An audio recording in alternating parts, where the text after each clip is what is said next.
You're listening to Sister Stargazers, celestial and terrestrial observations and advice from two real-life sisters. Welcome, fellow stargazers. Your sisters are in the house. Hey, Jude. Hi, Sarah. How's it going? It's going great. How are you? Oh, I'm really excited about episode 101. 101, a palindrome episode. This is looking at Sunday, August 13th through Saturday, August 19th, middle of the August month. I'm really excited by what you have here. I'm looking at our little Cliff Note version that you always send me. So why don't we just launch right in? Let's do it. Well, love is in the air, right at the top of the week. I mean, we've got Venus retrograde. She's been retrograde since the 22nd actually of July. Okay. So we've gone into, about 3 weeks of Venus retrograde. And in her retrograde cycle, she conjuncts the sun. So this is what's happening on Sunday the 13th. Venus conjuncts the sun. This is an auspicious time for love and affection. And you'll probably be feeling it at the end of the week before. So, maybe around August 10th, 11th, 12th. And then Sunday the 13th, it's exact. And it will be kind of flavoring this week. Nice. And will be in effect in a way. It's going to be a little out of sync. But the Leo new moon is also happening this week. And then there's a stellium in Virgo, which is all about moving forward kind of with what we love. Okay. So that's kind of the theme of the week. It starts out on Sunday with that Sun conjunct Venus. And then Tuesday, August 15th, the moon in Leo conjuncts Venus. Actually, she's backed up to 18 degrees Leo. Okay. So you might want to look in your chart and see where 18 degrees Leo is, what house that's in, because Venus is going to be activating that house where Leo lives in your natal chart. But look at the degree specifically, 18 degrees Leo, because that's where Venus is right now. Okay. And as the new moon rolls in, she would have been conjunct the sun just 3 days earlier on the 13th. Yeah, that's at 20 degrees Leo. That degree picture between 20 and 18 is going to be highlighted this week for the fire signs like Leo, Sagittarius, and Aries. Anything around 20 degrees is going to be highlighted. And there's also a trine that's happening on the 13th, Black Moon Lilith, conjunct Venus, conjunct the sun. They're making a trine. There's stellium in Leo, and they're making a trine up to North Node at 27 degrees Aries, recently backing into Aries from Taurus. So we had a sign change for the nodes that happened on July 17th. So the nodes are now backing into the North nodes in Aries, the South nodes in Libra. Okay. And the North node in Aries is conjunct Eris and is applying conjunction. So they'll be moving closer together. And then Eris and Chiron are forming a conjunction. They're 6 degrees apart, but they're approaching. It's a trine between these two fire signs with these 3 planets and asteroids and dwarf planets and centaurs in each one of them, plus Venus and the sun. So there's a real impetus for loving kindness. Yes. A new approach that might be more healing. Okay. And with this new approach of loving kindness, it might be very radical. Like you might actually try embracing your enemies or try a new approach with, instead of being all fired up and hot, you might be a little more, the passion might be there, but you might find an approach that's a little bit more gentle. Okay. That's with Venus's influence. So that is happening. And then as we move through the week, this new moon in Leo, the moon on Tuesday conjuncts Venus. So this is again, like we're going from Sunday to Tuesday, then Wednesday, we have this new moon. This is kind of both the luminaries, the sun and the moon, are aspecting, making a conjunction to Venus, which is then activating that trine up to Aries. So again, this sense of that we can bring like an emotional richness to the things we want to fight for or the things that we want to heal. On Tuesday, the 15th, so Moon in Leo conjunct Venus, same day we have the Sun in Leo makes a square up to Uranus in Taurus. So there might be a sense of you're having all of these really expansive feelings with Venus just having conjunct the Sun or the Sun conjunct Venus. And then there's this square back to Uranus. So that there might be things that might be a little bit upsetting or, a reorienting of your values, perhaps, because Venus, the week before, she was making a square to Uranus. So there might be ripples during this new moon of, what is it that we really value? And do we really want to carry a lot of baggage into the future? Or is there, can we sort stuff out? Yeah. Can we make some decisions about what really is important to us and maybe jettison the things that aren't? That is part of this new moon picture as well, when the Sun comes through and makes that square to Uranus. Okay, fantastic. So Wednesday, the new moon, so the moon conjunct the Sun at 24 degrees Leo. Yes. Yeah, so the Sabian for this is total concentration to the detriment of everything else. Okay. There's a real focus on focus. Yeah. And to support this, there's a stellium in Virgo, which is all about focus. Virgo is very much about attention. Pallas, Mercury, and Mars are in Virgo. Mercury rules Virgo. Mars in Virgo loves to get things done. Pallas in Virgo is all about making plans. Yep. Mercury in Virgo is all about reaching out and communicating.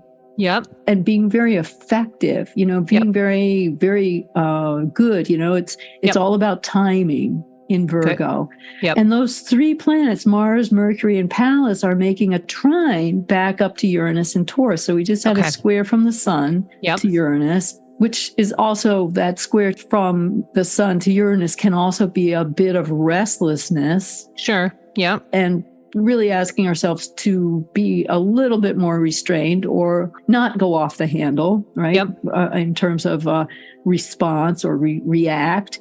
But the stellium in Virgo, Mars, Mercury, Pallas, trine to Uranus is going to turn a corner. Okay. There's going to be a breakthrough in terms of our thinking.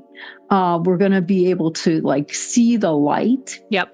Obstacles will be plainly, clearly seen, and we might be offered with this trine to Uranus new or innovative ways of approaching a subject that might have been really difficult to think about in the past. Yes. This also might have to do with our resources, about how to use our resources more effectively, more efficiently, how we need to become clear about expending our resources. Yes. And also how we act around them or in terms of using them. With Pallas there, we have a sense of the plan. The plan is in place. We know what we need to do. So this is all part of that new moon picture. Yep. That sense of the Sabian being total concentration. So this is an internal concentration. So there might be a call for really focused, I might even say prayer or focused intention around whatever you're doing, or however you want to see an outcome shift. Yeah. So this is also part of that Mars, Mercury, Pallas, very, very mental, right? An action on the mental plane, very practical. Again, the moon sweeps through the stellium on Thursday, so it brings our emotional nature to this. Okay. And on Friday, the moon trines Uranus, so this revives or reverbs, I should say, with the new moon picture. So moon trine Uranus, we want to be open to new ideas. We want to figure out some new ways of doing things. Yes. There's a sense of freedom, optimism, the sense that you can explore new possibilities. And then the moon moving through Virgo, makes a conjunction to Mars, Pallas, and Mercury. Okay. So these are very active this week. The stellium in Virgo, Virgo is very methodical. Yeah. It really takes pride in its ability to do something well, to do something efficiently, to not waste, any time or any resources. And with Pallas there's also this sense of efficiency that the plan, Pallas in Virgo, the plan, the strategy has to be elegant. It has to be it has to really make sense, Yeah. It has to be a really good roadmap. Yeah. There's no shortcuts, right? Okay. So that's all in the picture this week, especially with the moon moving through. So fantastic. on Saturday, the moon is still in Virgo and it makes an opposition to Neptune, which really kind of pulls us back down to our dreams. Yes. Yep. And being able to really listen to, our source of inspiration, which might be internal. Yeah. And then the moon makes a trine to Pluto, which is taking us deeper. Yes. And then at the very end of the day, the moon enters Libra. So this week is really about, I would say, making plans. Yeah. And being really focused. Well, I did pull a card today, and as I was waiting to get online with you, I just said, give me a card for the new moon, and a card that very elegantly kind of just turned itself out of the middle of the deck is the Queen of Wands, which is interesting because the Queen of Wands, her zodiac sign is Leo. I think it's like the epitome of summer card. It's this queen holding her wand, and then on either side of her throne are these two lions that are kind of looking out, and then she's got a cat at her feet, and then her banner in back of her are sort of like the two lions facing each other, that almost like on the United Kingdom flag, like the Queen's flag, are these two, lions facing each other. And then in her other hand, in her left hand, she's holding a bloomed sunflower, which I also think is kind of amazing. And as I was reading about the Queen of Wands, is that she is a delightful, playful, desirable. She wants creativity and wants others to embrace their own creativity. This book, which is The Path Working the Tarot by Lisa Robertson, says the Queen of Wands is like no other muse you will ever come across. And it seems perfect for a new moon, like a new time, new moon, making use of these stelliums. Perfect, beautiful card to come out today. Yeah, just that she's got this living sunflower in her hand, so she's connecting both the earth and the air elements. I think that is really... And that her whole suit of wands represents creative energy and the application of it. And that she's active, even though she's sitting on this throne, she's really active. There's an activation around this whole time with this new moon that I think is it's gonna be a very helpful time to set our sights. And that trine up to Eris and Chiron is going to be like a balm to let us go forward. Right. Right. A bomb, BALM. BALM. Not a bomb like BOMB. No. Which is funny because when you were talking about another line that Lisa Robertson uses, that this queen is delightful and playful and will literally, set your world on fire, which I think like the wand. And I think what she means is sort of creatively set your world on fire. And it reminded me of the song that the Ink Spots sang, I Don't Want to Set the World on Fire. Do you remember that? It was also associated with a Chanel No. 5 ad from the 80s. Anyway, it's about the primary lyric of the song is, I don't want to set the world on fire. I just want to start a flame in your heart. That is so perfect. Yeah, and it talks about how the Queen of Wands is not only interested in her own creativity, but how she can help others find their own creativity, and that we can take pleasure in each other's creativity, which I think is really nice. Like we can use our resources and our own skills and raise up and lift up others who want to be creative, share the flame, share the spark. Oh, that's so good. I'm going with it. Yeah, that's perfect. Yeah. Yeah. And it's Leo, Leo is all about creativity, no matter where it is in your chart. It's about expressing yourself and and really leading from the heart as well. Yeah. So no matter where it is in your chart right now with Venus retrograde, you're really being asked to review and look at how you can rekindle the spark of joy and of, moving that to the front of the stove, like if it's been on the back burner, to keep going